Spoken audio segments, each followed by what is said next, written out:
Travel and Things presents In Conversation With. I am your host, David Batsoffen, and I'm very pleased to be joined today by none other than Peter Terry, well-known radio presenter and actor of note. And we're going to be chatting about a production of his directed by Janice Honeyman called At All Costs. Peter, good morning. Very good morning and welcome to you. Morning, David, and thank you for having me on your program. It's only a pleasure. I had to beat you with a stick to get you on, but here you are. And I suppose the stick is the segue into Delville Wood and your production. So talk to us firstly about the backdrop to this particular incarnation of the production that I saw. At All Costs has been performed in a variety of different venues, but I think this, for me, certainly was the most poignant. Well, just a week or two ago, I did a performance in Janice Honeyman's garden to an invited group who did pay, but it was quite an interesting and slightly surreal experience to be doing it in a garden among trees with birds singing. And what you see in this photograph here is as a backdrop. I did a number of performances at the War Museum. I'm not sure it's correct title. I think it's the Museum of Military History. It's one of the Ditsong Museum of Military History. Now we all jokingly call it the War Museum. Well, I call it the War Museum because I first went to visit there in about 1958 as a little boy, and I've been back countless times to that museum and watched it grow and develop. And it's been an interesting experience as they have gathered more and more items of military interest. And it really, I would say it's a world-class museum. I compare it very favorably to the Imperial War Museum in London and a fine war museum that I saw in Tokyo, interestingly enough. But what you see in this photograph, well, it was during load shedding, so we needed a room with ambient light.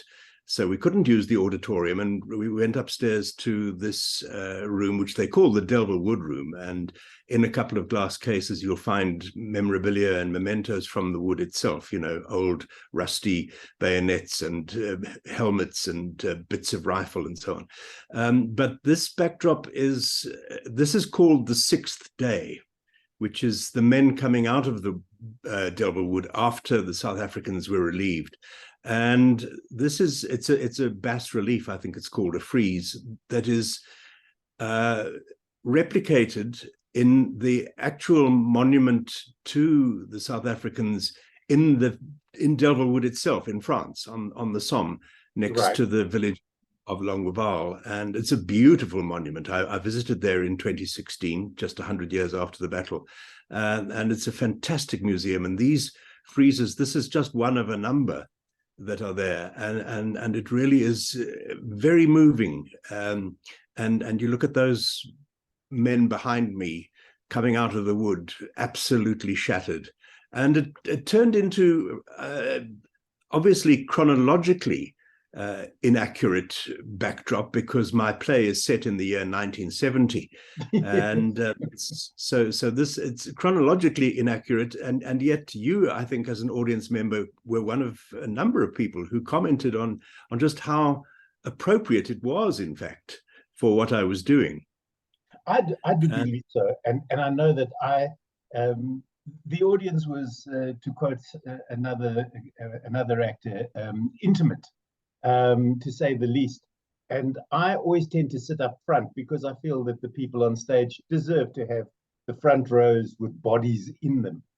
And I could hear the crying behind me. I didn't even have to turn around. And I know that at the end of the production, I couldn't speak to you until I let you vanish backstage. And then I had a good cry, because it is incredibly poignant. And it just, I think, points out how futile war actually is. And the loss of life was immense in this particular battle. And, the more I've thought about it, loss of life is one thing. As I say at one point in the play, when the fellow next to me dies, I said, lucky blighter, it's all over for him. How much longer for me? And my character obviously survives the war, otherwise he wouldn't be alive in 1970. But and my character is badly wounded just before he leaves the wood, and then is taken back to South Africa and never returns. But the more I play this piece, and I've now done 52 performances, the more I play this piece, the more I worry about and think about the men who had to carry on fighting for another 2 years after this, and how they stayed sane. I mean, how anybody stays sane in a situation like the Battle of Delville Wood, which incidentally is regarded by many historians as one of the most brutal battles of the First World War and of the Battle of the Somme, within the Battle of the Somme, the bigger battle. Right. Those shells were coming in at times. Those shells were coming in at 7 a second, 400 a minute. And I mean, you can't chatter your teeth quickly enough to replicate. I was going to say, you can't comprehend that sort of bombardment. No. Why did you pick this particular battle, Peter? Because I know that you have a history, and you have an interest in the history of the war for a variety of reasons, both personal and otherwise. And was it as a result of that you picked this battle, or did it just fascinate you? Well, it's an iconic battle, not only in military history, but even more so in South African history, I think. And I have met and so many people who had grandfathers or great uncles in the First World War and at the Somme, at Delville Wood, and it's still very much alive in South African mythology, if you like. And our generation, yours and mine, are probably the last generation to really remember those men, because they've obviously all long since died. And one needs to keep those memories alive. Likewise, our parents' generation who fought in the Second World War are also all dying now, and it's up to us to pass all of that on to our descendants. I'm not quite sure how I landed up in Delville Wood, if you know what I mean. Yes. Because what had happened was that Janice Honeyman phoned me one day, and she said, we've been friends for 50 years now, more.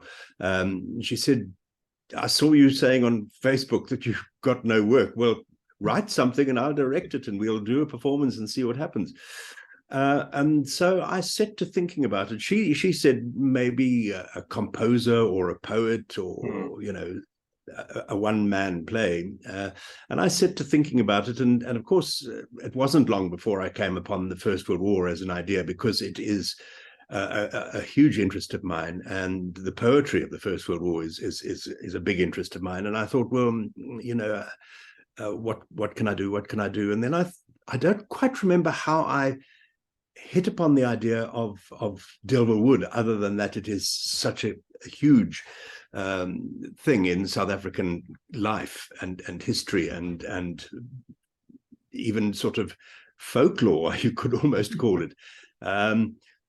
And I thought, well, how can one man do the Battle of Delville Wood? I mentioned it to my brother. He said, where are you going to get your cast of thousands? And so it kind of came down to thinking about, well, maybe I could be a survivor of the Battle of Delville Wood. Yeah. And so at that stage, I was about 72. And I thought, well, to be 72 and to have fought at the Battle of Delville Wood, he would have been about 19. So he would have been born in 1897.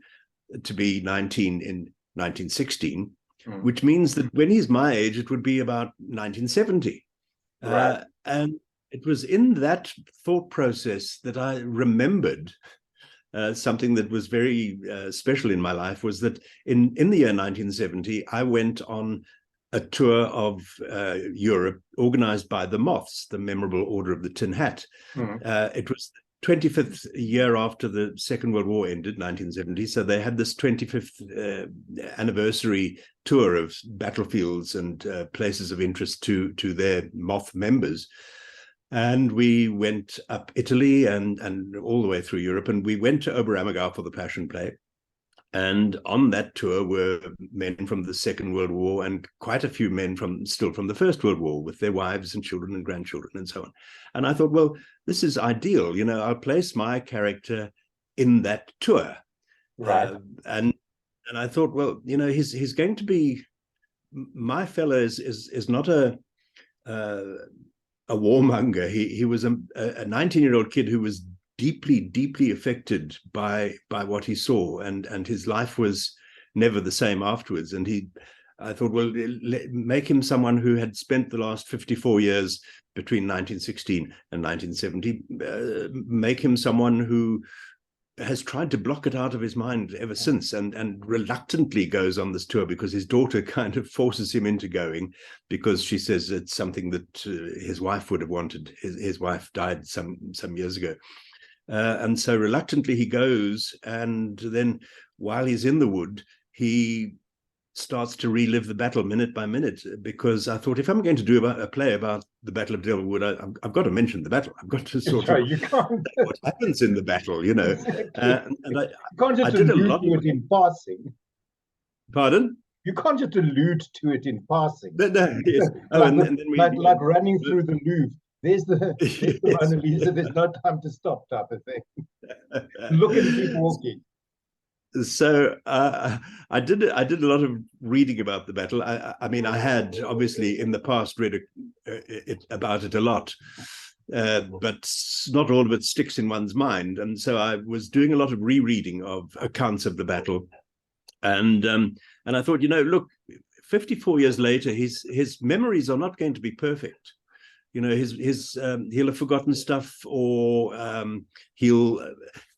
one man in that huge battle would only see certain things and remember certain things. So I was given the freedom, I suppose, to not give an accurate historical account, because that would be boring, but to give his account. You know, the title "At All Costs" yes.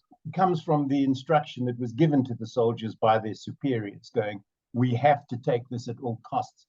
And I just wondered, in retrospect, after having seen your show, how those men, the officers that survived, felt afterwards. If anybody had done any research into how they felt about sending these young men to their deaths, because they had been told by their superiors that at all costs, whether we come back alive or dead, you will keep this space, and you will, fight on every day, irrespective of what happens, and to how many. I mean, because there were thousands who died in that battle. Many thousands. There were 3,032 men and 121 officers went in. 5 days later, there were 751 men and 29 officers who had survived. So about 2,500 men died in 5 days. You know, it's ridiculous in a tiny area. I mean, it's a small area. It's almost inconceivable, that sort of number in that amount of time. Well, absolutely. And for me, what's almost more inconceivable is how any of them didn't get killed. You know? Which perhaps says something about, I suppose, the accuracy in a certain sense of the artillery, or, you know, with all of those 400 shells a minute coming in, you'd think that, well, I mean, the forest was flattened. You'd think it would be impossible for anybody to survive, but somehow they did, and they fought on for 5 days and lost complete track of time. I refer often to a man called Lieutenant Colonel Francis Thackeray, and I know his granddaughter and I know his great nephew, and they say that he never spoke about it. He would never speak about any of it. And I would imagine, you know, he was an incredibly brave man, as I mentioned in the play, using accurate historical references of how he at one point twice saved the same man from German fire by rushing out into the open and dragging him back to safety in two different places. And he himself was covered in wounds. He later earned the Distinguished Service Order, which is a huge medal, I think second only to the Victoria Cross. And look, you know, it's a different time. 100 odd years ago, everything was different. How any of them carried on believing in what they were doing, which they did, they did carry on believing in what they were doing is beyond my imagination, possibly beyond yours, because we live in a different time. But somehow or another, they managed to continue believing that what they were doing was right. And so I suppose with the weight of command comes the weight of knowing that you are going to be sending men to their deaths. And of course, you know, a lot of young officers were killed. The lieutenant and second lieutenant rank, you know, the platoon commanders, were usually killed because they were leading the advance. They weren't sitting safely at home in a bunker or a trench or a chateau. They were actually this is not Stephen Fry and Hugh Laurie doing that. Now that's another whole debate, of course, as to lots of very senior officers were killed in action. And you know, the myth that they all sat in chateaus drinking champagne and sending men to their deaths is less than accurate. I read a very interesting book, which I've actually, in fact, read a couple of times. It's called Forgotten Victory, and it's by a man called Gary Sheffield, who is a superb military historian.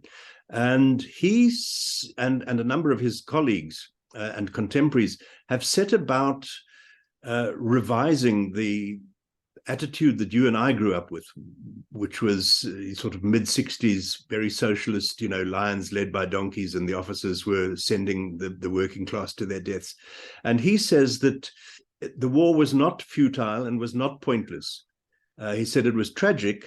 This is Gary Sheffield. He said the war was tragic, but it was not pointless or futile. It was a necessary war, and in fact ended up with the greatest military victory that the British nation and its Commonwealth allies have ever achieved. So, you know, there's a lot of revision going on around the futility of the war, but it's one thing to revise the war in the year 2000 or whenever it was that he wrote the book. It's another thing to kind of be in a shell hole, yes, and 400 shells a minute are falling around you, you know, then it becomes a different perspective altogether. And, you know, having spent some time on the Somme just a few years ago, visiting places like the Thiepval Memorial to the Missing and Delville Wood and Longueval and various other battlefield areas, it's a small area geographically, David. It's about, I would say, 16 kilometers by 16 kilometers in area. You know, it's not huge at all, and lying in that small area are millions of dead men. And I looked out over those battlefields, and you know, it really is, like I say in the play, it's quite flat, a few gentle hills, forests now back, they haven't been destroyed by artillery. It's a beautiful, peaceful piece of country, and you think, why was there no point in the 4 years of war, when these two front lines are facing each other over no man's land at a space of a few hundred meters? Why was there no point at which they both said, this isn't working? This war is not, we're not achieving anything. There must be another way of solving this political problem. And but they didn't. They fought on. They believed. You know, the scale of what they went through. My wife's great uncle was killed on the Somme near Thiepval, and we've visited the battlefield, her cousins and I, on the centenary of his death in September 2016, and we stood more or less where we think he was killed at the hour at which regimental reports and history suggest that he was there at that time. He was never, his remains were never identified, so he could be the unknown warrior in Westminster Abbey, or he could be in a grave that says an officer of the Great War, and he's remembered on the memorial to the missing. And you know, there's this gentle incline that they fought upwards.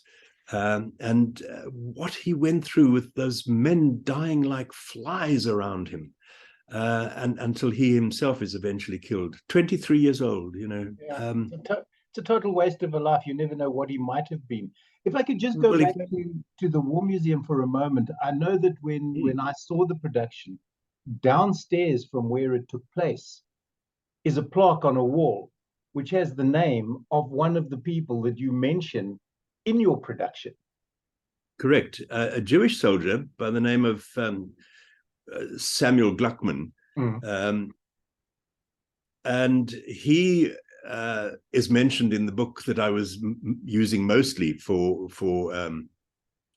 research. And of course, in that book is a roll of honor of all the men who died and on the date and where they're buried or memorialized. And I was using the real names of real men for my own sort of sense of authenticity. So Sammy Gluckman was one of the names, and he was in my regiment, the 3rd South African and Transvaal and Rhodesia Regiment, led by Francis Thackeray. And it was probably a name that I more or less picked at random because it just struck me that he was one of the men that would have died and would have been a comrade of my character. And, you know, how can I put this? Who knows exactly how he died, Sammy Gluckman, but it just struck me as an interesting person, interesting name, you know. And, well, I mean, if you look at that plaque, that is outside that room, there was a huge Jewish contingent that died in the First and Second World Wars from South Africa. Right. So it was. I'm glad that I, you know, used his name as some of the stories that I tell. For example, there's the story about Martin Carey and the other fellow whose name escapes me for the moment, Georgie Greenwood, I think his name is. Right. And he says, there are a lot of bees buzzing around here. And Martin Carey says, those aren't bees, those are bullets. And 2 minutes later, one of those bees stings Georgie and he's killed. That is a true story. That's an anecdote that I kind of took verbatim out of one of the histories. The reason I vanished from you for a moment was I was just reaching in to find, I don't know whether you can read, this is a prayer book from the war. It's a Jewish prayer book that I happened to come across. And it belonged to a family member. Yes. And did they all carry that in their kit? They did indeed. It says here, prayer book for the Jewish members of His Majesty's forces. So just of course, on the German side, they would have had the prayer book for the Jewish members of the Kaiser's forces. You know, I mean, there were lots and lots and lots of German Jews who fought on the German side and who were then later obviously obliterated. Which this was Second World War, though. This was written or produced 2nd of February 1940 from the office of the chief rabbi at the time. Gosh. Just to get back to your production, if I may, Peter. It's a very emotive and emotional piece for those watching. And I think specifically for some of us who had gone through national service in the 70s and who had seen action. I wasn't one of them. Let me nail my colors to the mast. Although I did national service, I didn't see any border duty. But it was emotional for me. And I don't know, I think there was a point where you shed tears on stage.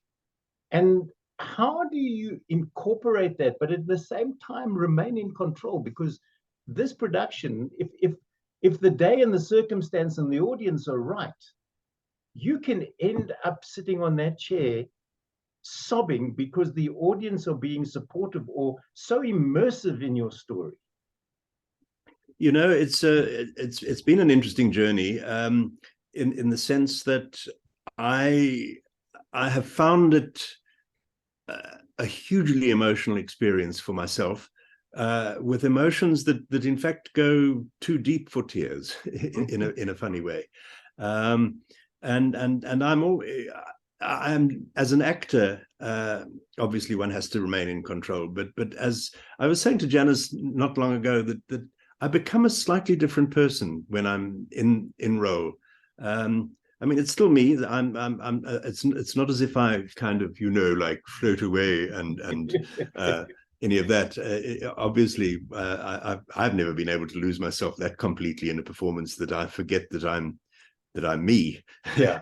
And obviously one is using one's acting technique and so on, but it's physically very draining and emotionally very draining for me to do it. And as I say, I mean, I've done it now 52 times, and I've got quite a few performances still lined up ahead. It takes it out of me, and I am always gratified and moved when I see people, as I generally do, wiping away tears. I mean, I've never really heard sobs coming from the audience, but I've seen people weeping, and which for me is hugely rewarding. But what I do, David, is it's an act of remembrance for me. It's my way of honoring those men, not just the glorious dead, but the men who survived and carried that weight with them for the rest of their lives. And so, without wanting to sound pretentious, I mean, I do it for them, and to honor them, and it also means that I can act, which is something that I love doing. Otherwise, Annette doesn't want you. She wants you out of the house at least. Well, yeah, there's that. But so it has its own rewards. Part of me is rather chuffed by the fact that here I am in my early 70s, an old white man. There's no real work. I've survived cancer. I don't know how much longer I've got left on the planet. But here I am after the COVID pandemic, writing and producing and taking my play on the road and performing it all over the country. For me, those are badges of honor, I'm pleased that towards the end of my life, I'm able to do a whole lot of things that I never did as a younger person. And it's a little bit like saying, yeah, I'm not dead yet.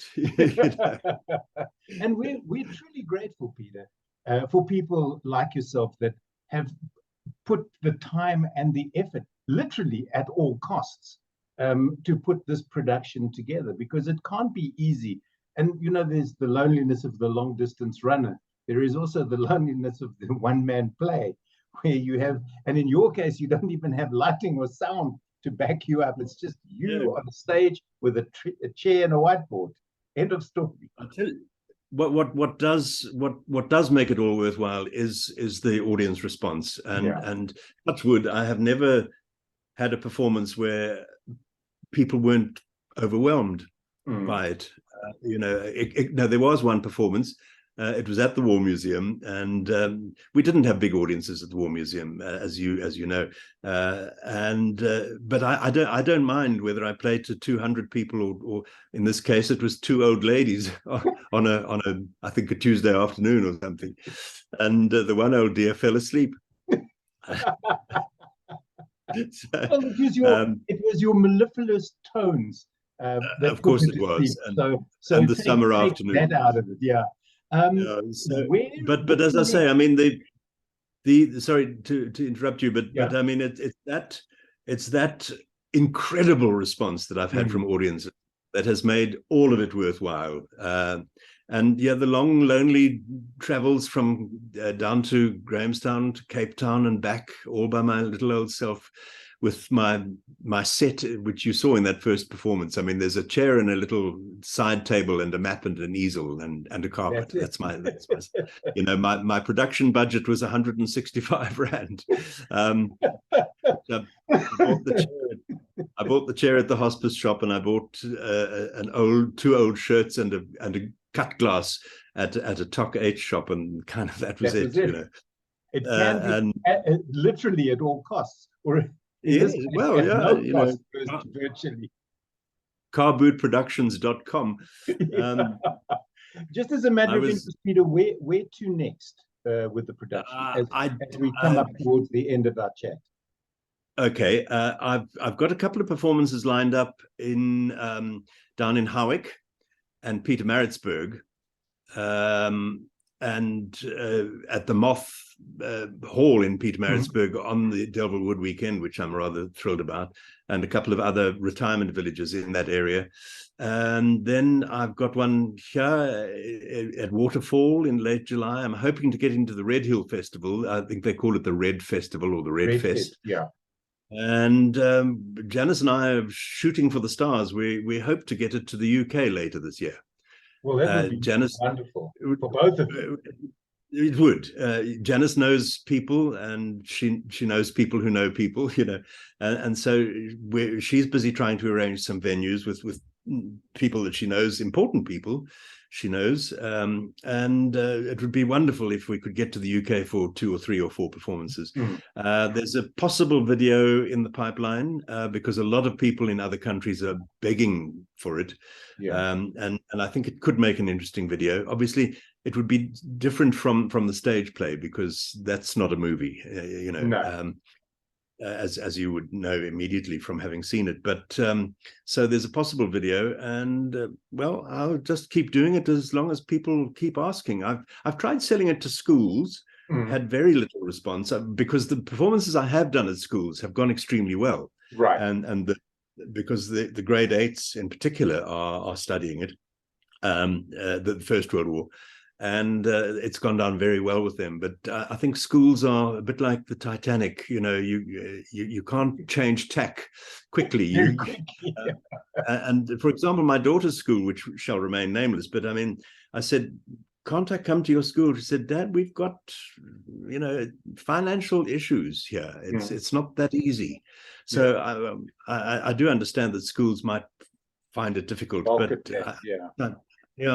so one accepts that, but where I have found it fitting in very nicely is where people have got branches of the University of the Third Age, the U3A as they call it, which is, you know, for older people who want to still study various topics and things like that. Wonderful. Wonderful. Worldwide. And you know, as I said earlier in this chat, it's the older generation, I think, our generation who still remembers those people as living human beings that really relate to it. We'll run out of time, unfortunately. It's been wonderful chatting to you. People can thank you. Befriend Peter on Facebook. I think that's the easiest way to find out where he's performing. He will friend you if he thinks he knows who you are. Otherwise, he can be a bit of a curmudgeon. But if you've ever followed Peter, go with it, Peter. If you've ever followed Peter on Facebook, you'll know that he is a font of useless information and the most wonderful sense of humor. So if you're having a bad day, like Peter Terry, your day will only get worse. Peter, thank you so very much for finally chatting to me. I wish you, Janice, and at all costs, the very, very best. And I hope to see it again in the not too distant future. Thanks, David. I appreciate this chat. It's been great. My guest today on In Conversation with the inimitable Peter Terry.